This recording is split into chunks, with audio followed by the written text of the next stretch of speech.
வணக்கம். புது புது அர்த்தங்கள் நிகழ்ச்சிக்கு வரவேற்கிறோம். இன்றைய நிகழ்ச்சியில் காங்கிரஸ் கட்சியின் திரு கோப்பண்ணா அவர்களும் பத்திரிகையாளர் திரு நெய்வேலி பாலு அவர்களும் பங்கேற்கிறாங்க. வணக்கம். காவிரி பிரச்சனையில் மோடி சோனியா தலையிட வேண்டும் அப்படின்னு திமுக தலைவர் கருணாநிதி வலியுறுத்தி இருக்கிறாரு. இதனால் வரைக்கும் மோடி தலையிடணும், பிரதமர் மோடி தலையிடணும்னு சொல்லப்பட்டது. இப்போ உங்க கூட்டணி கட்சி தலைவரே சோனியா காந்தியும் தலையிடணும் அப்படின்னு சொல்றார். கடந்த வாரத்தில் இதே கேள்வி உங்ககிட்ட முன்வைக்கப்பட்டது. சோனியா காந்தி தலையிடணுமே அப்படின்னு சொல்லும்போது நீங்கள் அதற்கான சாத்தியக்கூறுகள்லாம் இல்லை, ஒரு தொலைபேசி அழைப்பு சொன்னால் அவங்க தண்ணி விட்டுருவாங்களா அப்படிங்கிறதெல்லாம் யதார்த்தம்லாம் இல்லை அப்படிங்கிற மாதிரி சொன்னீங்க. இப்போ உங்கள் கூட்டணி கட்சி தலைவர் வலியுறுத்துறாரு, எப்படி பார்க்குறீங்க? இல்லை, நல்ல யோசனை. ஒரு ஆரோக்கியமான அரசியல் சூழல் நிலவுமையானால் பேச்சுவார்த்தை மூலம் ஒரு பிரச்சனையை தீர்வு காண்பது என்பது இரு மாநிலத்திற்கு நல்லது தான். ஆனால் 1968 1990 வரை 30க்கு மேற்பட்ட முறை பேச்சுவார்த்தை நடத்தியிருக்கிறோம். எந்த பயனும் ஏற்படலை. காவிரி நடுவர்மன்றம் அமைக்கப்பட்டது, இடைக்கால தீர்ப்பு வழங்கப்பட்டது, அதற்கும் கர்நாடகா மசியலை. அதற்கு பிறகு 2007 இறுதி தீர்ப்பு வழங்கப்பட்டது. அந்த தீர்ப்பையும் அவர்கள் நிறைவேற்றுவதற்கு எதிராக உச்சநீதிமன்றத்தை நாடி இருக்கிறார்கள். இல்லை, நான் இந்த கர்நாடகான்னு நீங்கள் பயன்படுத்துறீங்களா அந்த வார்த்தை, அதே கொஞ்சம் சாமர்த்தியமான வார்த்தையோ அப்படின்னு தெரிகிறது. நீங்க இப்ப கர்நாடக காங்கிரஸ் அரசாங்கம், கர்நாடக பிஜேபி அரசாங்கம், கர்நாடக அரசு இப்படி நம்ம பயன்படுத்தாம இதே விவாதத்தில் சொல்லியிருக்கிறேன். கர்நாடகத்தில் எந்த அரசாக இருந்தாலும், எந்த கட்சியினுடைய ஆட்சியாக இருந்தாலும் அவர்கள் எடுக்கிற நிலை ஒரே நிலைதான். தமிழ்நாட்டு நலனுக்கு எதிராக தமிழ்நாட்டுக்கு வழங்கப்பட்ட நீதியை நிறைவேற்ற மறுக்கிற அரசாகத்தான் அது பாஜக அரசாக இருந்தாலும் காங்கிரஸ் அரசாக இருந்தாலும் யாராக இருந்தாலும் அவர்கள் தமிழ்நாட்டுக்கு எதிராக செயல்படுவதில் வரிந்து கட்டி கொண்டு ஓரணியில் திரண்டு நிற்கிறார்கள். ஆனால் தமிழ்நாட்டில் நாம் ஓரணியில் திரளியே தவிர அவர்கள் நமக்கு எதிராக ஓரணியில் இருக்கிறாங்க. அவர்கள் உச்ச நீதிமன்ற தீர்ப்பு கிட்டத்தட்ட செப்டம்பர் மாதம் 5ஆம் தேதி, 12ஆம் தேதி, 20ஆம் தேதி, 27ஆம் தேதி, 30ஆம் தேதி இவ்வளவு நாள்ல உச்ச நீதிமன்றம் பல்வேறு ஆணைகளை, உத்தரவுகளை பிறப்பித்திருக்கிறது. ஒரே ஒரு முறை ஒரே ஆணைகளை பிறப்பித்திருக்கு. மத்திய நீர்வளத்துறை அமைச்சகம் மீட்டிங் போட்டாச்சு. இவங்க அனைத்து கட்சி கூட்டத்தை கூட்டுறாங்க, சிறப்பு சட்டமன்ற கூட்டத்தை கூட்டுறாங்க, நீதிமன்ற தீர்ப்புக்கு எதிராக தீர்மானம் நிறைவேற்றாங்க. இதையெல்லாம் உங்க கட்சியுடைய தேசிய தலைமை ஏன் கேள்வி கேட்கலங்கிறத? ஒரு தேசிய தலைமை இரு மாநிலம் சம்பந்தப்பட்ட பிரச்சனையில அதுவும் உணர்ச்சி பூர்வமாக எதுவுமே ஒரு சோனியா காந்தி நாளைக்கு ஒரு கருத்து சொல்வாரேயானால், நியாயத்தின் அடிப்படையில் சொல்வாரேயானால் அது அரசியலாக்கப்பட்டு அந்த கட்சிக்கு எதிராக அது பயன்படுத்தப்பட்டு அதை பாஜக அரசியலாக்கலாம் அல்லது காங்கிரஸ் கட்சியும் அரசியலாக்கலாம். ஏன்னா அந்த மாநிலத்தில் அது அரசியலாகிவிட்டது. அதனால் ஒருவரை ஒருவர் ஒன் அப்மேன்ஷிப் என்று சொல்வார்களே, ஒருவரை ஒருவர் வீழ்த்துவதற்கு ஒரு பக்கம் முயற்சி, இன்னொரு பக்கம் ஒரே அணியாக தமிழ்நாட்டுக்கு எதிராக இருப்பதாக ஒரு நாடகம், எல்லாம் அரசியல் நடந்துகிட்டு இருக்குங்க. திரும்ப நீங்க இதை எப்படி பாக்குறீங்க? கூட்டணி கட்சி தலைவரை இப்ப வலியுறுத்தி இருக்கிறார், சோனியா காந்தி வாயை திறக்க மாட்டார்கள் என்றுதான் நான் பார்க்கிறேன். ஏன்னு கேட்டா, இப்ப நடந்துகிட்டு இருக்கிறது கர்நாடகாவுக்கும் தமிழகத்துக்கும், குறிப்பாக இன்றைக்கு உச்சநீதிமன்றத்திற்கும் ஒரு கர்நாடக முதலமைச்சர் நடத்தக்கூடிய இந்த போராட்டம் என்பது எது என்று சொன்னால் காவிரி பிரச்சனையே அல்ல, யார் அங்கே ஆட்சிக்கு வருவதுங்கிறதான் பிரச்சனை. முதல்ல இந்த மாதிரியான வன்முறைகள் நடந்தபோது பிஜேபி தான் தூண்டிவிட்டதுங்கிற மாதிரியான ஒரு பேச்சு வந்தது. அது உண்மையிலே பிஜேபி தான் தூண்டிவிட்டதாக இருந்தால் சீதாராமையா அதை ஒரே நாளில் அல்லது குறைந்தபட்சம் 2 நாளில் அவர் அடக்கி இருக்கலாம். முதல்ல வன்முறை தூண்டப்பட்ட உடனேயே 1000 பேருக்கு மேலே இராணுவ வீரர்கள் இங்கே அனுப்பப்பட்டார்கள். இன்னும் எவ்வளோ வேணாலும் அனுப்புகிறோம் என்று மைய அரசிலேருந்து சொல்லப்பட்டது, உள்துறையிலேருந்து. அதற்கு பிறகு இப்போ என்ன நடக்கிறது என்று பார்த்தால், இதை கடைசி வரையிலே எதிர்த்து நிற்பதன் மூலமாக இன்றைக்கு சீதாராமையா ஒரு தியாகியாக அவர் முயற்சி பண்ணுகிறார். இப்பொழுது ஆட்சி கலைக்கப்பட்டாலோ அல்லது என்ன சொல்றாங்கன்னா, இன ரீதியான ஒரு போராட்டம், இது மக்களுடைய உணர்வு சார்ந்த ஒரு போராட்டம், இதுல அரசு ஒண்ணுமே செய்ய முடியாது அப்படின்னு சொல்றாங்க. ஆமா, அப்ப நான் என்ன சொல்றேன்னு சொன்னா, இந்தியா பல்வேறு இனங்களுடைய கூட்டமைப்புன்னு சொல்றோம்ல கான்ஸ்டியூஷன்லேருந்து, அதுக்கு என்ன பொருள்? அப்ப நம்ம பல்வேறு எத்னிக் குரூப்ஸ், பல்வேறு இன அரசியலும், இன மக்களும், இன தொகுதியும், அது போன்ற மொழி சார்ந்த அந்த மாதிரியான மாநிலங்களும் வந்துவிட்ட பிறகு இப்போ இதை இன ரீதியாக மட்டும் என்று இல்லை என்று சொல்வது எப்படி சரியாக இருக்கும்? நீங்கள் ஒன்று மட்டும் பாருங்கள், இந்தியா ஒன்று என்று எல்லாரும் சொல்கிறார்கள். ஆனால் நான் என்ன கேட்குறேன்னு சொன்னால், ஏன் இந்த பிரச்சனையில் மட்டும் நியாயங்கள் காவிரி பிரச்சனையில், குறிப்பாக தமிழ்நாட்டினுடைய காவிரி அல்லது முல்லை பெரியாறு அல்லது பாலாறு பிரச்சனையில் ஏன் அந்த ஏக இந்தியா பேசப்படுவது இல்லை? அப்போ அதை சொல்லும் போது அது ஒரு இன ரீதியாகத்தான் பார்க்கப்படுகிறது. குறிப்பாக அதுவும் இந்த மைய நீரோட்டத்தில் இருக்கக்கூடிய அகில இந்திய கட்சிகள் என்று சொல்லக்கூடியவர்கள் அப்படி தான் இருக்காங்க. இப்போ கர்நாடகாவில் என்ன நடக்குது, அங்கே இருக்கக்கூடிய கர்நாடக ஆட்சியை யார் பிடிப்பது என்பது தான் இப்போ நோக்கம். அதுக்கு பிஜேபியும் தொடர்ந்து அப்படி தான் செய்யுது, இன்றைக்கு வந்து காங்கிரஸும் செய்யுது. இதற்கு இடையில அவ்வப்போது நீங்கள் வந்து மதசார்பற்ற ஜனதாதளமும் அதான் செய்யுது. அப்போ என்னன்னா, நீங்கள் ரொம்ப ஒரு வேதனையான ஒரு விஷயம் என்னன்னு சொன்னால், தேவகவுடா முதலமைச்சராக இருந்த பொழுது முதலாக தமிழ்நாட்டில் ஒரு சொட்டு தண்ணீர் கூட விடமாட்டேன் என்று முதல்ல சொன்ன ஒரே ஒரு முதலமைச்சர் அவர் தான். ஆனால் அவரை அப்படி சொல்லிய சில மாதங்களுக்குள்ளாகவே திமுக அவரை ஆதித்து பிரதமர் பதவியில் உட்கார வச்சது. இதுதான் வந்து நடந்த விஷயம் அப்படிங்கிறத பார்க்கணும். அப்போ என்ன என்று சொன்னால், எல்லாருமே இதில் அரசியல் செய்கிறாங்க. இன்னொன்று, தமிழ்நாட்டை பொறுத்த அளவில் பாஜகவுக்கோ காங்கிரஸுக்கோ அவங்க இங்கே ஆட்சிக்கு வருவதற்கான வாய்ப்பே இல்லை அப்படிங்கிறதான உண்மை. அப்போ அதனால் வந்து அவங்க வந்து அந்த கர்நாடக மக்களோடு அங்கே இருக்கக்கூடிய அந்த உணர்வோடு போவதும், அதற்கு இனம் என்றெல்லாம் சொல்லுது. அப்போ இனம் சொல்வதுன்னு சொல்லி சொன்னால், நீங்கள் வந்து மற்றவங்களெல்லாம் இனக்கட்சி இனம் பேசுறீங்க, மற்றவங்களை நீங்கள் வந்து மாநில கட்சிகளை ஏன் வந்து குற்றம் சாட்டுறீங்க?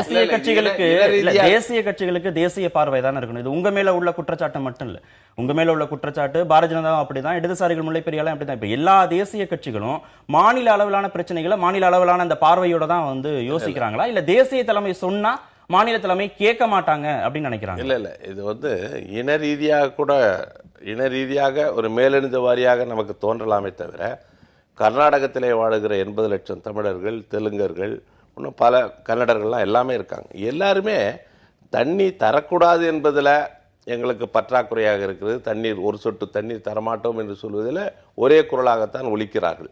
அந்த மாநிலத்தில் அப்படி யோசிக்கலாம், ஒரு அரசியல் கட்சிகள் அப்படி யோசிக்கலாம், மக்கள் அப்படி யோசிக்கலாம், அரசியல் கட்சிகள் யோசிக்கலாம். அரசு என்ன யோசிக்கணும்? இல்ல ஒரு உச்சநீதிமன்ற தீர்ப்பை தானே நீங்க என்ஃபோர்ஸ் பண்ணணும். என்னை பொறுத்தவரை இந்த தீர்வு என்பது ஒரு தேசிய கட்சியாக இருக்கிற காங்கிரஸ் கட்சியிடமோ அல்லது பாஜகவிடமோ தீர்வு கிடையாது. இன்றைக்கு இருக்கிற தீர்வு காவிரி, முல்லை பெரியாறு போன்ற பிரச்சனைகளில் நமக்கு கிடைத்திருக்கிற தீர்வு அனைத்துமே நீதிமன்ற ஆணையின் மூலமாகத்தான் கிடைச்சிருக்கு. நீதிமன்ற தீர்ப்பின் மூலமாகத்தான் இதை நிறைவேற்ற முடியுமே தவிர செயல்படுத்தலையே. நிறைவேற்றலாம், அடுத்தது நீதிமன்ற அவமதிப்புக்கு வரணும். அதுக்கப்புறம் அடுத்தடுத்து அரசமைப்பு சட்டத்தில் என்ன வழிகாட்டுதல் கூறப்பட்டிருக்கிறதோ அவையெல்லாம் கர்நாடக அரசுக்கு எதிராக உச்ச நீதிமன்றம் பயன்படுத்த வேண்டும். உங்க கட்சியுடைய தேசிய தலைமை நான் சொல்றேன், எந்த விதமான பொறுப்பு இல்ல ஒரு எங்கள் கட்சி தலைமை கொடுக்கிற அழுத்தத்தை விட பல மடங்கு கூடுதலான அழுத்தம் உச்ச நீதிமன்ற தீர்ப்பின் மூலமாக தரப்படுகிறது. ஒரு கான்ஸ்டிடியூஷனல் ரீதியாக, சட்ட ரீதியாக கர்நாடக அரசு வந்து கட்டுப்படணும்.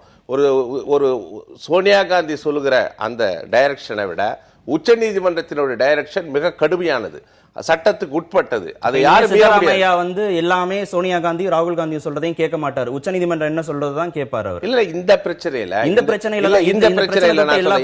பிரச்சனையில நீங்க ஒரு வேளை வந்து சோனியா காந்தியும் பிரதமர் மோடியும் பேசி இரு மாநில முதலமைச்சர்களை அழைத்து பேசினால் கூட உடன்பாடு ஏற்படுமா என்ற நம்பிக்கை கிடையாது. செய்ய மாட்டாங்க. இப்ப நிர்வாக ரீதியாக மோடி வந்து பவர்ஃபுல்லா இருக்காரு, அவரும் அதை செய்யறது இல்ல. கட்சி ரீதியாக சோனியா காந்தி பவர்ஃபுல், அவங்களும் இதை செய்யறது இல்ல. இது எப்படி புரிஞ்சுக்கிறது? இல்ல இது தொடர்ந்து அதான நடக்குதுங்கிற. நீங்க இன்றைக்கு மட்டுமே இல்ல, என்றைக்குமே வந்து காங்கிரஸினுடைய மையமோ அல்லது பாஜகவுடைய மையமோ இந்த குறிப்பாக கர்நாடக பிரச்சனையில பேசினதே கிடையாது. எடியூரப்பா இன்னி வரைக்கும் என்ன சொல்றாரு? இப்போ எடியூரப்பா மட்டும் இல்லை, சதானந்த கவுடாவும் இவரும் அந்த உமா பாரதி எப்படி அவங்க வந்து ஒரு காவிரி பிரச்சனையில் வந்து இந்த கர்நாடகாவுக்கு தான் சாதகமாக எப்படி பேசுகிறார்கள், அதை வந்து அமித்ஷா கண்டிக்கலையே. அதே மாதிரி தான் இன்றைக்கு சோனியா வந்து இதை கண்டிக்க மாட்டாங்க. அதுதான் நான் என்ன சொல்றேன்னா, இவர்கள் வந்து இப்போ எதை பார்த்து கொண்டிருக்கின்றார்கள் என்று சொன்னால், இப்போ எல்லாருக்குமே சுப்ரீம் கோர்ட் ரொம்ப சுப்ரீம் ஆகி போச்சு, அதுதான் மிக உயர்ந்ததாகி போச்சு. அப்ப கட்சி எதுக்கு வச்சிருக்கீங்க? கட்சி கலைங்க, கர்நாடகாவில் கட்சி கலைங்க, இல்லைன்னா சீதாராமையா வெளியேற்றுங்க, கட்சி வந்து வெளியேற்ற வேண்டியதானே. அது செய்யறாங்க சோனியா, ஏன் செய்ய மாட்டேங்க? இங்க இருக்கக்கூடிய விவசாய சங்கங்களும் சேர்ந்து அந்த கோரிக்கையை தான் வைக்கிறாங்க. ஒரு மாநில கட்சிக்கு இருக்கிற ஒரு சாதகமான சூழல் ஒரு தேசிய கட்சி அனைத்து மாநிலங்களிலும் பரவி இருக்கிற காரணத்திற்காக இரு மாநிலம் சம்பந்தப்பட்ட பிரச்சனைகளில் அது உணர்ச்சி பூர்வமாக அணுகப்படுகிற ஒரு பிரச்சனையில வந்து தேசிய கட்சி ஒரு முடிவுக்கு வர முடியல.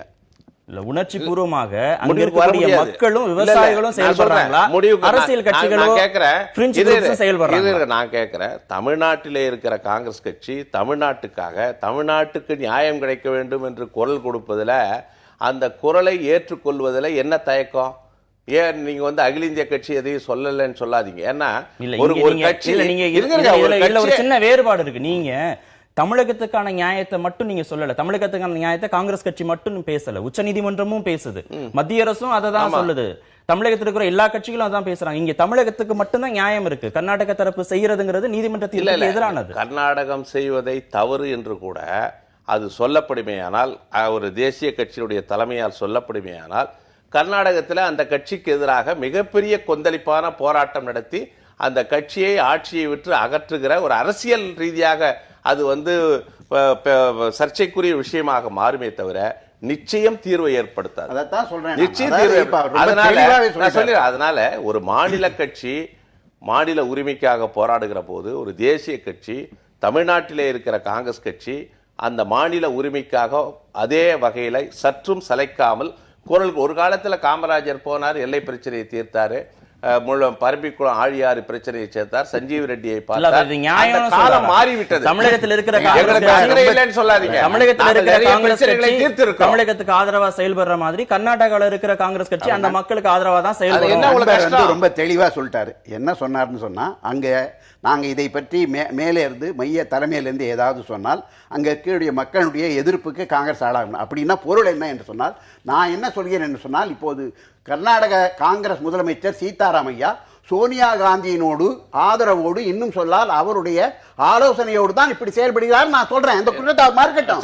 ஏன்னா கான்ஸ்டிடியூஷன் நீங்க தமிழ்நாட்டில் இருக்கக்கூடியவங்க எல்லாம் வெறுமனே பேசுறாங்க, அதெல்லாம் தப்பு, நியாயம் பேசுறாங்க, உச்சநீதிமன்றம் தான் பெருசுன்னு பேசுறாங்க. ஆனா பேசக்கூடிய அவர்கள் அவங்களுடைய தலைவர் வாயை திறக்கலை. தேவையில்லாத சின்ன சின்ன ஒருத்தர் ஒரு உழவர் மாறுபட்டார், ஒருத்தர் அவர் மாட்டுக்கறி சாப்பிட்டார் சொல்லிட்டு அடுத்த விஷயத்துக்கெல்லாம் பேசக்கூடிய ராகுல் காந்தி ஏன் பேசல? சின்ன சின்ன பிரச்சனைகள்லாம் பேசக்கூடியவர் ஏன் பேசல? அப்ப என்ன என்று சொன்னால், சோனியா காந்தியும் சீதாராமையாவும் சேர்ந்து செய்யக்கூடிய ஒரு சதி, இதுதான் தமிழர்களுக்கு எதிரான சதியை நான் சொல்றேன். அது அவர் ஒத்துக்கிட்டார். கம்யூனிஸ்டுகளும் சேர்ந்து இருக்காங்க. அவங்க தரப்புல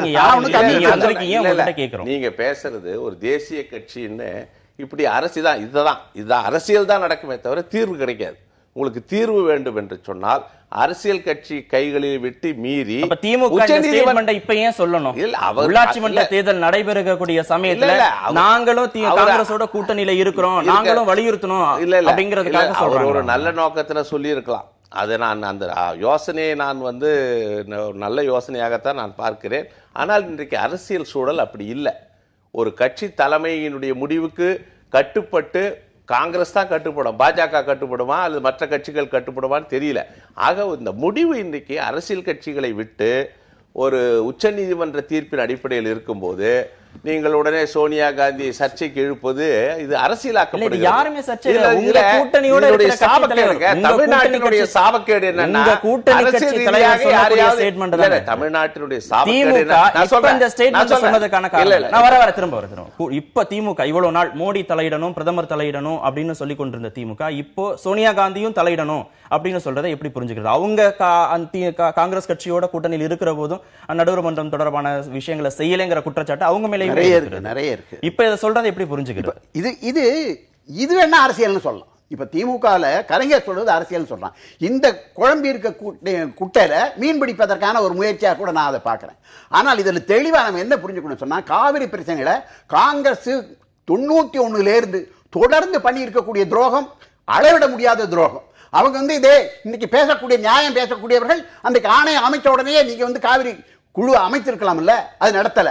அதே மாதிரி கெசட்டை கூட வெளியிடுவதற்கான ஒரு திராணி அன்றைக்கு 2 தரம் இருந்த மன்மோகன் சிங் அரசுக்கு இல்ல. அப்ப எல்லாம் பேசின பிறகு இப்பொழுது கலைஞர் சொல்றாருனால சோனியா காந்தி வாயை திறப்பாங்களா நான் பார்க்கல. இன்னும் சொல்ல போனால் முன்பை விட மோசமான ஒரு சதி நடக்கிறது தமிழகத்துக்கு எதிராக. மையத்தில் இருக்கக்கூடிய காங்கிரஸ் தலைமையும் சீதாராமையாவும் சேர்ந்து நடத்தக்கூடிய சதிதான் தமிழர்களுக்கு எதிராக. இப்படி வந்த பிறகு நீங்க இனம் பேசுறீங்கன்னா அப்ப உங்களுக்கு இன உரிமை கிடையாதா? அப்ப தமிழ்நாட்டில் பேசுறதெல்லாம் ஏமாத்துவாலையா? தமிழ்நாட்டில் பேசுறது கோபனா பேசுறதோ அது இங்க இருக்கக்கூடிய ஏமாத்துவாங்க. நெய்வேலி பாலு வாய்க்கு வந்தது எதை வேணா பேசலாம், அவருக்கு எந்த கட்டுப்பாடும் கிடையாது, எந்த வரம்பும் கிடையாது, எதை வேணுமாலும் பேசலாம். ஆனா ஒரு அரசியல் கட்சி, ஒரு தேசிய கட்சி சில வரம்புகளுக்கு உட்பட்டு சிலவற்று கட்டுப்பட்டு தான் செயல்படணும். ஏதோ சதி நடக்குது, சதி பண்றதுக்கு தான் சோனியா காந்தி இருக்காங்களா? நாங்க பிரச்சனை வாயை திறக்க வேண்டிய விஷயம் கர்நாடகத்துல சீதாராமையா பேசுறாரு, காங்கிரஸ் கட்சியுடைய முதல்வர். நீங்க அனைத்து கட்சி கூட்டம் நடக்குது, அனைத்து கட்சி கூட்டம் நடக்குது. கர்நாடகம் முடிவு எடுக்கிறான், தண்ணீர் தரமாட்டேன்னு. உச்ச நீதிமன்ற தீர்ப்பை உதாசீனப்படுத்துகிறான். இந்த அனைத்து கட்சி கூட்டத்தினுடைய முடிவுகளுக்கு எதிராக சோனியா காந்தி அதுல தலையிட முடியாது. அப்படி தலையிடணும்னு நினைக்கிறது அரசியல் ஆதாயம், காழ்ப்புணர்ச்சியின் அடிப்படையில காங்கிரசுக்கு எதிராக இருக்கிற சில பகைவர்கள் அந்த பிரச்சாரத்தை பண்றீங்க. இதெல்லாம் ஈடுபடாது. இதுல காங்கிரஸை பலியாக்க நினைத்தால் அந்த முயற்சி வெற்றி பெறாது. சரி, இப்ப சொன்னது திமுக தலைவர், அப்ப காங்கிரஸுக்கு எதிராக திமுக செயல்படுதுன்னு இல்ல. நான் இது கலைஞருடைய யோசனையை அது ஒரு யோசனை. அதுதானே இப்ப நம்ம பேசலாம். அதை மட்டும் யோசனைங்கிறீங்க. அந்த யோசனையை வைத்துக் கொண்டு காங்கிரஸ் மீது சேற்றை வாரி இறைப்பது, காழ்ப்புணர்ச்சியின் அடிப்படையில் காங்கிரஸை தாக்குவது, விமர்சிப்பது, இதெல்லாம் வாதத்துக்கு பயன்படுமே தவிர ஒரு பிரச்சனையை தீர்வுக்கு உதவாது. பிரச்சனைக்குரிய தீர்வு இன்றைக்கு உச்ச நீதிமன்றத்தில் இருக்கிறது. சட்டத்தின்படி, அரசமைப்பு சட்டத்தின்படி நமக்கு நியாயம் வழங்கப்பட்டிருக்கிறது. அந்த நியாயத்தை நான் கேட்கிறேன், மன்மோகன் சிங் வழக்கு நான் கட்சியுடைய தேசிய தலைமை தலையிட்டா இந்த பிரச்சனை முடிவுக்கு வருங்கிறதா அவருடைய கருத்து. அந்த அடிப்படையில தான் பேசுறோம். நம்ம தொடர்ந்து பேசலாம். தலையீட்டுக்கு மீறி இந்த பிரச்சனை இருக்கு. கட்டாய தமிழ் மாணவர்களின் மொழி வாய்ப்புகளை தடுக்கிறது அப்படின்னு செய்தித்தாளில் கட்டுரை வந்திருக்கு. மாநில கல்வி சட்டம் 2006 படி தமிழ் பள்ளிகளில் கட்டாயம். அந்த அடிப்படையில் கொண்டு வருகிற போது மற்ற மொழிகள், இந்தி, சமஸ்கிருதம், இதெல்லாம் படிப்பதற்கான அந்த வாய்ப்பு தடுக்கப்படுகிறது அப்படின்னு சொல்லி அந்த கட்டுரை வந்திருக்கிறது. இதனால அது தடுக்கப்படுகிறது அந்த மொழிகள் அப்படின்னு புரிஞ்சுக்கிறதா? எப்படி பார்க்கிறது இது? ஒன்றும் கட்டாய தமிழ் என்று சொல்லி இன்றைய வரையிலும் இந்த 10 ஆண்டுகளில் எதுவுமே கட்டாயமாக செய்யப்படவில்லை அப்படிங்கிறதான் உண்மை. இப்போ மட்டும் இல்லை, நீண்ட நாளாக இருக்கக்கூடிய பெரிய போராட்டம் என்னன்னு சொன்னால் தமிழ்நாட்டில் தமிழ் இல்லை என்பது தான் போராட்டம். இன்றைக்கு மிக மிக சர்வசாதாரணமாக கர்நாடகாவிலையும் சரி, கேரளாவிலையும் சரி, அல்லது நீங்கள் ஆந்திராவிலையும் சரி, அவருடைய தாய்மொழி ரொம்ப தெளிவாக இங்கே கற்பிக்கப்படுகிறது. நீங்கள் கர்நாடகாவில் போனீங்கன்னா நீங்கள் பேருந்தில் கூட பார்த்தீங்கன்னா கர்நாடகத்தில் எழுதியிருக்காங்க. நீங்கள் மும்பைக்கு போனீங்கன்னு சொன்னால் அங்கே எல்லாமே ஹிந்தியில் தான் எழுதியிருக்காங்க. நம்ம கிளியராக பேருந்து நிலையத்தில் கூட எழுதியிருக்காங்க. அந்த எண்களை கூட அவங்க மராட்டி எண்ணில் தான் அவங்க போட்டிருக்காங்கிறத நம்ம பார்க்குறோம். ஆனால் தமிழ்நாட்டை நம்ம நிறைய பேசிகிட்டு இருக்கோமே ஒழிய செய்யப்படவில்லை. தமிழ்நாட்டில் இருக்கக்கூடிய அவலத்தினுடைய உச்சம் என்ன என்று சொன்னால், நீங்கள் கிட்டத்தட்ட ஒரு PhD பண்ணுற வரைக்கும், ஒரு முனைவர் பட்டம் வரையிலும் நீங்கள் தாய்மொழியே படிக்காமல் நீங்கள் போய்விடலாம் என்பது தான் இங்கே இருக்கக்கூடிய மோசமான ஒரு நிலைமை. இன்றைக்கு என்ன சொன்னால், இன்றைக்கி இப்போ 2006 தமிழ் கம்பல்சரி என்ற சட்டம் வந்துட்டதாக சொல்கிறாங்க. எனக்கு தெரியும், நம்ம எல்லாருக்குமே தெரியும், நம்ம வீடுகளில் இருக்கக்கூடிய குழந்தைகள் என்ன படிக்கிறாங்கன்னு தெரியும். இன்றைக்கு என்ன ஒரு மாயை உருவாக்கப்பட்டிருக்கிறது என்று சொன்னால், சமஸ்கிருதம் படித்தால் இது போகுதுன்னா, இப்போ 2வதா என்னன்னு சொன்னால் லத்தீன் படித்தால், இப்படி பல்வேறு வேற்றுமொழி படிப்பதற்கு கூட இன்றைக்கு ஸ்டூடெண்ட்ஸை தயார் பண்ணிட்டு இருக்காங்கிறது தான். அதுலேயும் CBSE பள்ளிகளை பொறுத்த அளவில் அவர்கள் எதுவுமே அதெல்லாம் செய்வதே இல்லை என்பதுதான் உண்மை. இந்த ரிப்போர்ட் இருக்கிறது பூரா பொய்யான ரிப்போர்ட்டு. இன்னொன்று பார்த்தீங்கன்னா, ஜெயலலிதா போன ஆட்சியிலே என்ன செஞ்சுட்டாங்கன்னு சொன்னால், 1வதுலேருந்தே அரசு பள்ளிகளிலேயே ஹிந்தி சொல்லிக் கொடுக்க வேண்டும் என்று தொடங்கிட்டாங்க. இது சில ஸ்கூலில் இப்போ நடந்துகிட்டு வருது. ஆனால் தமிழ்நாட்டை பொறுத்த அளவில் அரசு பள்ளிகளுடைய அதனுடைய வீச்சும் எண்ணிக்கையும் குறைந்து கொண்டே வருகிறது. அதில் இருக்கக்கூடிய மாணவர் எண்ணிக்கை குறைஞ்சிக்கிட்டு வருது. பல பள்ளிகள் மூடப்பட்டு கொண்டு வருகின்றன அப்படிங்கிறது பார்க்கணும். இன்னொரு விஷயம் என்னன்னு சொன்னால், மொத்தமாக இருக்கக்கூடிய மாணவர்களில் அரசு பள்ளிகளையும் அரசு உதவி வரக்கூடிய பள்ளிகளையும் படிக்கக்கூடிய மாணவர்கள் தான் 70 விழுக்காட்டுக்கு மேல் இருக்கின்றார்கள்.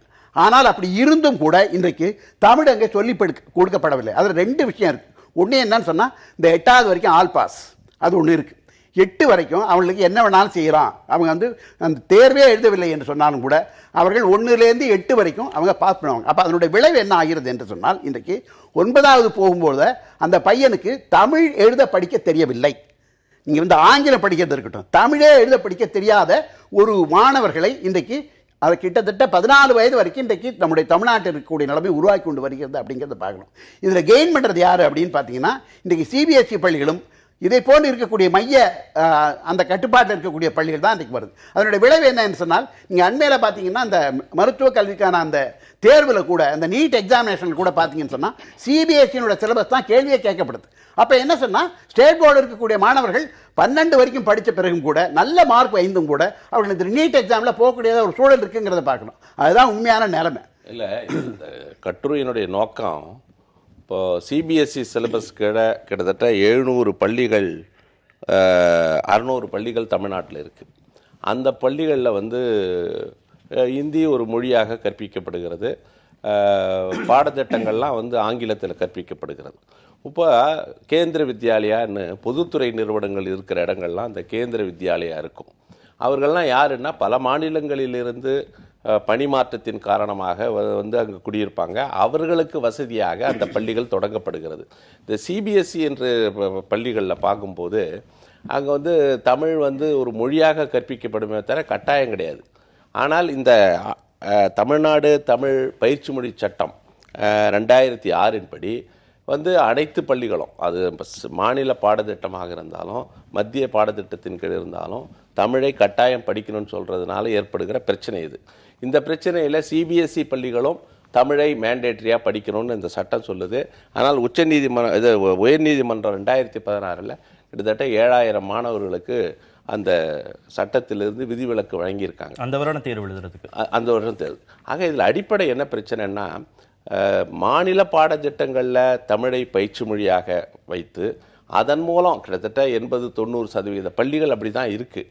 அந்த பள்ளிகளில் நண்பர் பாலு சொன்ன மாதிரி முறையாக தமிழ் கற்பிக்கப்பட்டு, நான் இன்றைக்கி ரொம்ப வருத்தத்தோடு சொல்கிறேன், எம்ஏ படித்து முடித்த ஒரு மாணவன் ஒரு வெள்ளை காகிதம் கொடுத்து ஒரு பக்கத்தில் தமிழிலோ ஆங்கிலத்திலோ பிழையில்லாமல் எழுத சொன்னால் அதை படித்தால் நீங்கள் வந்து அதைவிட ஒரு அதிர்ச்சியான வெட்கப்பட வேண்டிய விஷயம் இருக்காது. பள்ளியின் தரம், கல்வியின் தரம் நாளுக்கு நாள் குறைந்து வருகிறது. அதற்கு என்ன காரணம்? தமிழையும் நாம் முறையாக படிக்கலை, ஆங்கிலத்தையும் படிக்கலை, இந்தி இருமொழி இது அந்த சட்டத்தின் காரணமாக 1968 இந்தியை நான் படிக்கிறது இல்லை. பட் அந்த சிபிஎஸ்சி சிலபஸில் அவர்கள் பல மாநிலங்களில் இருக்கிறவர்கள், பல மாநிலங்களில் வேலை மாற்றமாக போகிற வர இருக்கிறவங்க இந்தியை வந்து படிக்கணும்னு நினைக்கிறாங்க. அதுக்கு நாம் தடை இருக்கக்கூடாதுன்றதான் உயர்நீதிமன்றம் சொல்லியிருக்கு. தமிழகம் முழுவதும் உள்ளாட்சி தேர்தலுக்கான வேட்புமனு தாக்கல் இன்றோடு நிறைவு பெறுகிறது. கட்சிகள் வேட்பாளர் பட்டியல் அறிவிக்கிறாங்க, மனு தாக்கல்லாம் செய்கிறாங்க. எப்படி காங்கிரஸ் கட்சி தயாராகி வருகிறது? இதில் வந்து நாங்கள் ரொம்ப பெருமைப்பட வேண்டிய ஒரு விஷயம் ஏன்னா, நாடாளுமன்றம், சட்டமன்றம், உள்ளாட்சி அமைப்பு, இந்த 3 அடுக்கு, அதாவது கீழ்நிலையில் திட்டங்களை நிறைவேற்றுகிற மக்களுக்கே அதிகாரம், அதாவது பார்ட்டிசிபேட்டரி டெமோக்ரஸி, மக்கள் பங்கேற்கிற ஜனநாயகத்தை இந்த நாட்டிலே உருவாக்க வேண்டும் என்று அமரர் ராஜீவ்காந்தி எடுத்துக்கொண்ட தீவிர முயற்சியின் காரணமாக 73-74 சட்டத்திருத்தம் நரசிம்மராவ் பிரதமராக இருந்தபோது கொண்டு வரப்பட்டு, தேர்தல் என்பது மேண்டேட்ரி, 5 வருஷத்துக்கு ஒரு முறை சட்டமன்ற நாடாளுமன்றத்துக்கு எப்படி தேர்தலோ அதே மாதிரி இதற்கும் தேர்தல் நடத்தப்படணும்னு. இல்லைன்னா பல மாநிலங்களில் 10 வருஷம் 15 வருஷம் தேர்தல் நடத்தாமலாம் இருந்தாங்க. இப்போ அக்டோபர் 23 அந்த 5 வருஷம் இதில் நீங்கள் பண்ணி ஆகணும். அந்த தேர்தலில் பார்த்தீங்கன்னா 1,31,294 பதவிகள். இது இந்த ஜனநாயகத்தில் மிகப்பெரிய பங்களிப்பு, இவர்கள்லாம் பதவிக்கு வராங்க.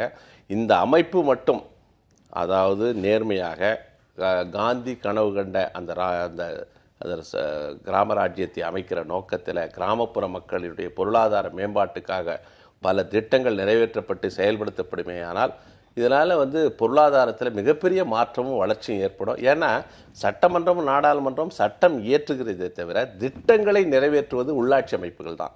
அது நகராட்சி, ஊராட்சி, அப்புறம் ஊராட்சி ஒன்றியம் போன்ற இடங்களில் திட்டங்கள், பல மத்திய மாநில அரசு திட்டங்கள் செயல்படுத்தணும். மிகப்பெரிய பொறுப்பு, மிகப்பெரிய பலவிதமான, அதாவது இடஒதுக்கீடுகள், தலித்துகள், அப்புறம் வந்து பெண்கள், கிட்டத்தட்ட 50% பெண்கள் வந்து இதில் பொறுப்பு வராங்க. 1,31,000 60,000 பதவிகள் பெண்களுக்கு போகுது. இதெல்லாம் வந்து ஒரு ஜனநாயகத்தில் மேன்மையுற காலமாக 1960களில் ஜவஹர்லால் நேரு தொடக்கி வைத்த, பல்வந்த் மேத்தா போன்றவர்கள் பங்கெடுத்த மிகப்பெரிய ஒரு ஜனநாயகம் தமிழ்நாட்டில் இப்படி நடக்குது. இதில் வந்து அதில் ஊழல் தலைவிரித்தாடுகிறது. அதில் வந்து அரசியல் ரீதியாக இந்த தேர்தல் நடக்கிறது. கூடுமான வரைக்கும் ஊராட்சிகளில் அரசியல் இல்லாமல் செய்திருப்பது வரவேற்கப்பட வேண்டியது. ஒரு மிகப்பெரிய ஒரு வளர்ச்சிக்கான ஒரு அடித்தளம் வந்து இந்த ஊராட்சி உள்ளாட்சி அமைப்புகள்.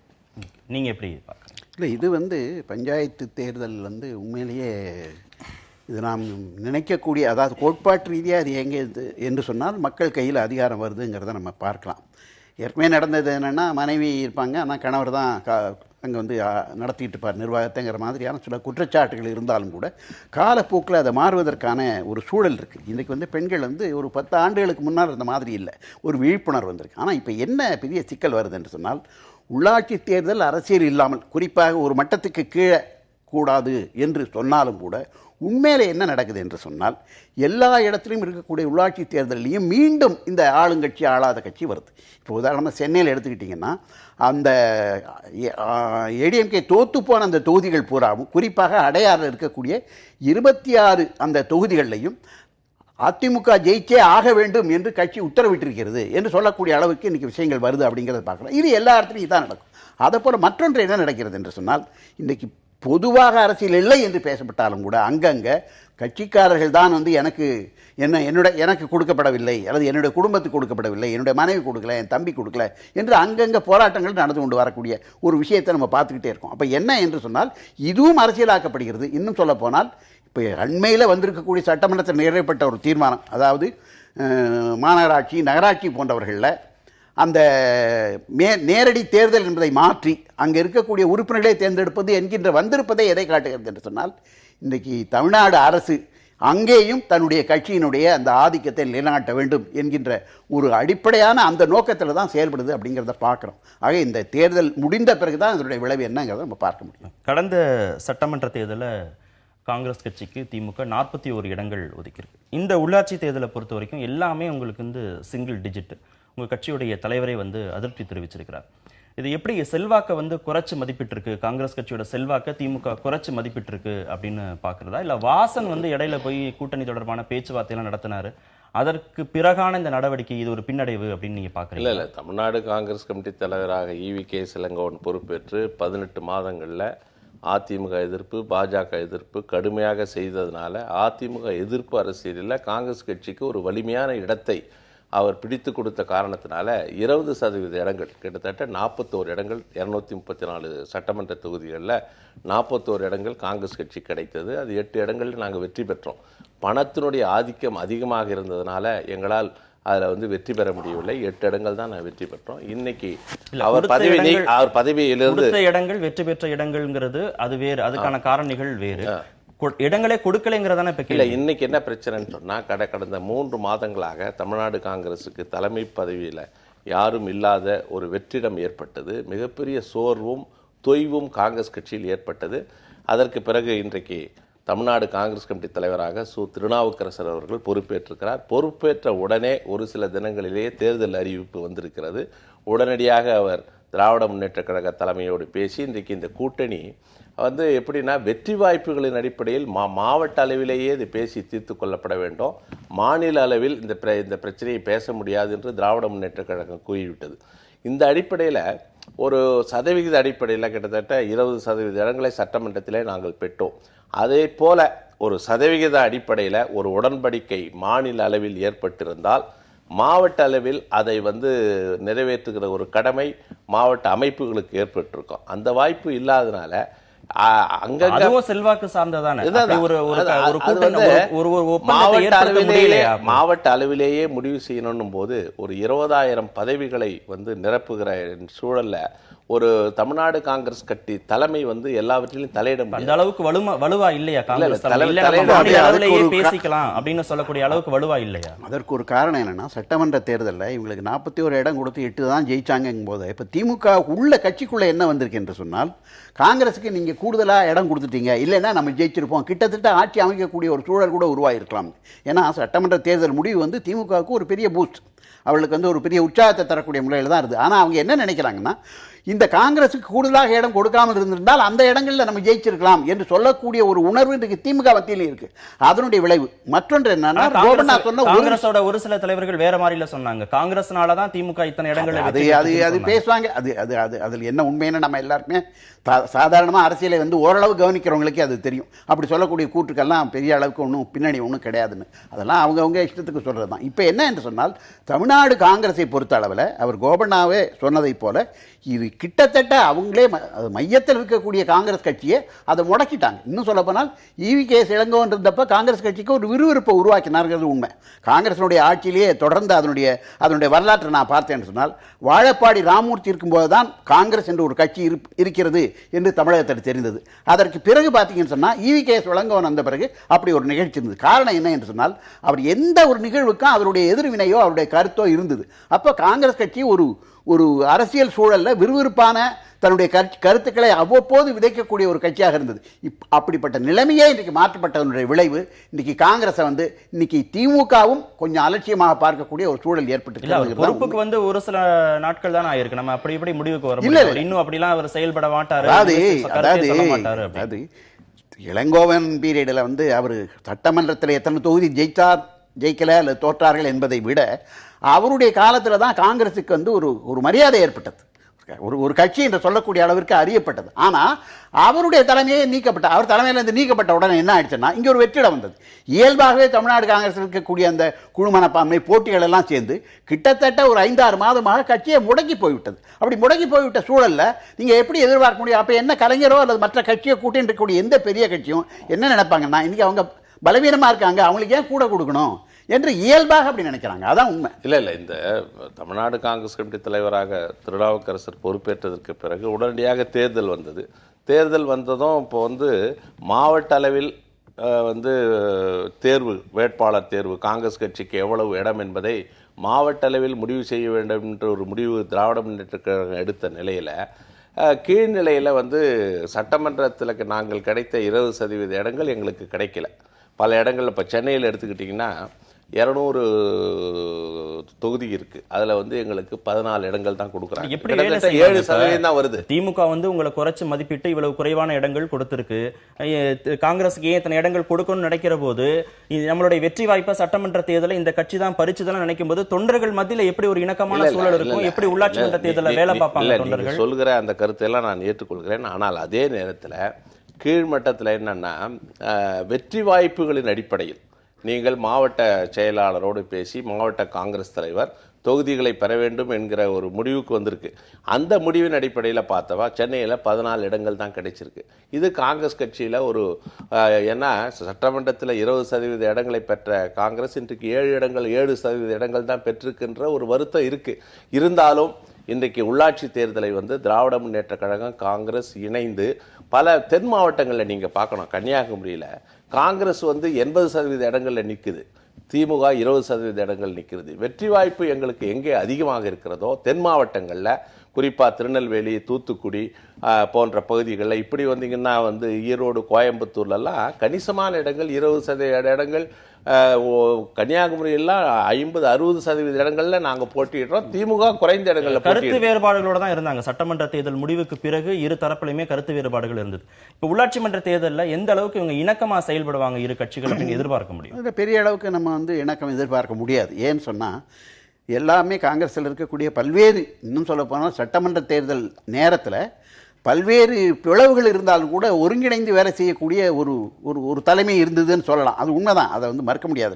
நம்ம காங்கிரஸ் கட்சிக்கு நேரடியான தொடர்பு இல்லைன்னா கூட ஒரு அரசியல் பார்வையாளருங்கிற முறையில் அன்றைக்கு காங்கிரஸ் கட்சிக்கு ஒரு மரியாதையை உருவாக்கினாங்க. ஆனால் அவரையே பதவியிலேருந்து இறக்கின பிறகு நிச்சயமாக கீழே இருக்கக்கூடிய தொண்டர்கள் மத்தியில் ஒரு சோர்வு தான் வரும். அது ஒரு விஷயம். இன்னொன்று நான் ஒரு முக்கியமான ஒரு விஷயத்தை பதிவு பண்ண விரும்புகிறேன்னா, உள்ளாட்சி தேர்தல் மக்கள் நேரடியான மக்களுடைய ஆட்சி, இது காந்தி சொன்னதுலேருந்து வரக்கூடிய ஒரு விஷயம், கிராம புனருத்தாரண திட்டத்திலேருந்து சொல்லக்கூடிய விஷயங்கள் என்று சொன்னாலும் கூட இன்றைக்கு என்ன நடக்கிறது என்று சொன்னால், அங்கேயும் நம்ம தமிழ்நாட்டை ஒரு பெரிய வரலாறை உருவாக்கணும்.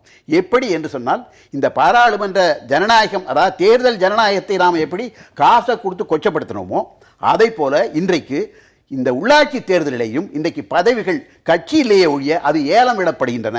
1 கோடி ரூபாய், 1.5 கோடி ரூபாய், 50 லட்சம் ரூபாய் இந்த ஏலம் படக்கூடிய அந்த சூழலும் வரக்கூடியதை ஒரு பெரிய அவலத்தை நம்ம பார்த்துக்கிட்டு இருக்கோம். ஜாதி, பணம் இதுதான் உள்ளாட்சி மன்ற தேர்தலில் எல்லா விஷயத்தையும் தீர்மானிக்கதா? நீங்க என்னதான் வந்து தலைமைகள் கூடி முடிவு பண்ணாலும், மாவட்ட பொறுப்பாளர்கள் பேசிக்கங்கன்னு சொன்னாலும், திருவாரூர்ல வேறு விதமான ஒரு செய்தி வந்தது. இந்திய கம்யூனிஸ்ட் கட்சியோட திமுக கூட்டணி அப்படின்னு வந்தது. அப்புறம் கட்சிகள் வந்து அதை வந்து மறுத்தாங்க. இப்ப தலைமைகள் எந்த அளவுக்கு பேசினாலும், ஒரு முடிவுக்கு வந்தாலும், ஒரு புரிந்துணர்வுக்கு வந்தாலும், அடிமட்டத்துல தொண்டர்கள் அளவுல வேறு விதமான ஒரு புரிதல் பொதுவாக இருக்குன்னு அரசியல் கூட்டணி என்பது நாடாளுமன்ற சட்டமன்றத்தில் வந்து செயலுக்கு வர்ற மாதிரி உள்ளாட்சி அமைப்புகளில் வருவதில்லை. ஏன்னா லோக்கல் ஃபேக்டர்ஸ், உள்ளூர் நிலைமைகள், அதில் ஜாதி, சொந்தங்கள், பணபலம், இப்படி பல விஷயங்கள் அங்கே ஆதிக்கம் செலுத்துகிறது. சில நேரங்களில் சமூக விரோத சக்திகளும் படைபலத்தோடு சில அரசியல் கட்சிகளில் புகுந்து அவர்கள் ஆதிக்கம் செலுத்துகிற நிலை. ஒரு குறிப்பிட்ட ஒரு பேரூராட்சி, நகராட்சியை ஒரு மிகப்பெரிய ஒரு சமூக விரோத பின்புலம் கொண்டவர் ஒரு அரசியல் கட்சியில் சேர்ந்துக்கிட்டு அவரே 60 வேட்பாளர்களுக்கு செலவு செய்கிறது, அப்படியே அவர் கைப்பற்றுவது, அது சுயநலத்துக்கு பயன்படுத்துவதெல்லாம் இந்த உள்ளாட்சி அமைப்பில் நடக்க வாய்ப்பு இருக்குது. ஆக இது வந்து ஒரு மிகப்பெரிய ஒரு மறு சிந்தனை வரணும். உள்ளாட்சி அமைப்புகளில் வந்து இந்த அரசியல் கட்சியை அடிப்படையில் அது செயல்படலை முழுமையாக, ஒரு கட்சி அடிப்படையில் வாக்குகள் அங்கே இல்லை. அதனால் எதிர்காலத்தில் ஏதாவது ஒரு அடிப்படையில் இதை வந்து எப்படி இதை வந்து ஒரு செயல்படுகிற அமைப்பாக, ஒரு டிரான்ஸ்பரண்டாக, வெளிப்படையாக, மக்கள் நலன் சார்ந்து சேவை மனப்பான்மையோடு அந்த பொறுப்புகளுக்கு வருகிற ஒரு சூழலை உருவாக்குவதற்கு என்ன வழின்னு நாம் சிந்திக்கணும். இதெல்லாம் இருக்கக்கூடாதுங்கிறதா எல்லாருடைய வாதமும்.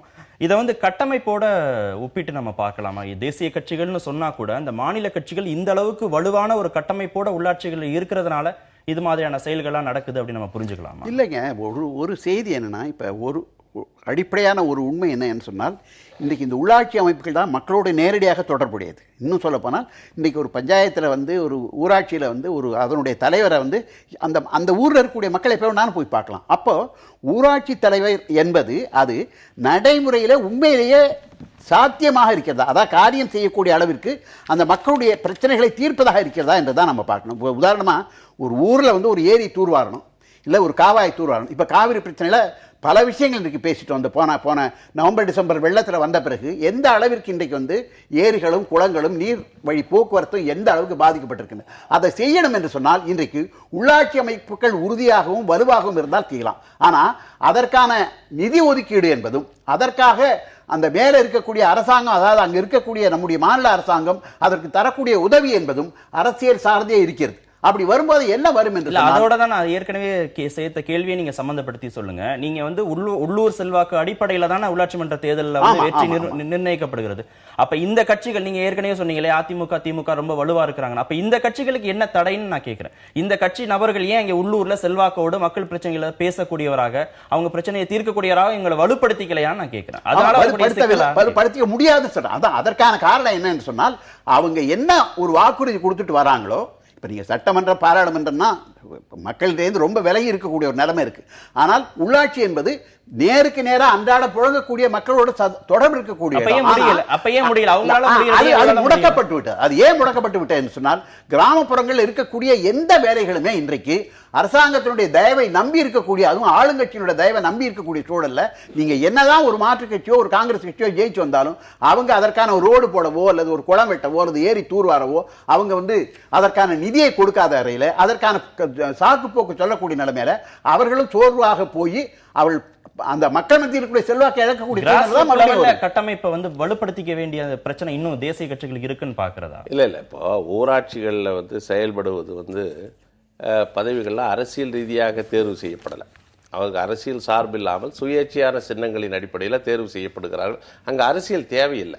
ஏன்னா ஒரு ஊராட்சி தலைவர் தேர்வுக்கு பிறகு ஊருக்கு பொதுவானவராக தேவையில்லை, செல்வாக்கு தேவையில்லை. செல்வாக்கு இருந்தாலும் அவர் தேர்வு செய்யப்பட்ட பின்னர் அரசியல் சார்பற்ற முறையில் கிராம நலன், கிராமத்தினுடைய முன்னேற்றம், கிராம சபையினுடைய தீர்மானங்களை நிறைவேற்றுகிறவராக தான் அவர் இருக்கணுமே தவிர ஒரு அரசியல் சார்புள்ளவராக ஒரு மக்கள் நல திட்டங்களை நிறைவேற்றுவது இருக்க வேண்டிய அவசியம் கிடையாது. அங்கே அரசியல் கூடுமானவரை எவ்வளவு குறைக்கப்படுமோ அவ்வளவுக்கும் ஆரோக்கியமான ஒரு உள்ளாட்சி அமைப்பை நாம் உருவாக்க முடியும். அது ஊராட்சியில் இன்றைக்கு சாத்தியமாக இருக்கிறது. அடுத்த கட்டத்தில் இருக்கிற உள்ளாட்சி அமைப்புகளில், நகர்ப்புற அமைப்புகளில் அது சாத்தியமான தெரியல. இன்றைக்கு அரசியல் கட்சி சார்பில் நடக்குது. அரசியல் கட்சியில் இருப்பவர்களும் சேவை மனப்பான்மையோடு வருகிறவர்கள் சில நேரங்களில் மிக அற்புதமான மேயராக, அற்புதமான நகராட்சி தலைவராக, முன்னோடியாக அதற்காக விருது பெறுகிற அந்த மாதிரி ஒரு சூழல் தமிழ்நாட்டில் வரணும்னு தான் நம்ம எதிர்பார்ப்பு. நிகழ்ச்சியில் பங்கேற்ற இருவருக்கும் மிக்க நன்றி. மீண்டும் சந்திப்போம். நன்றி, வணக்கம்.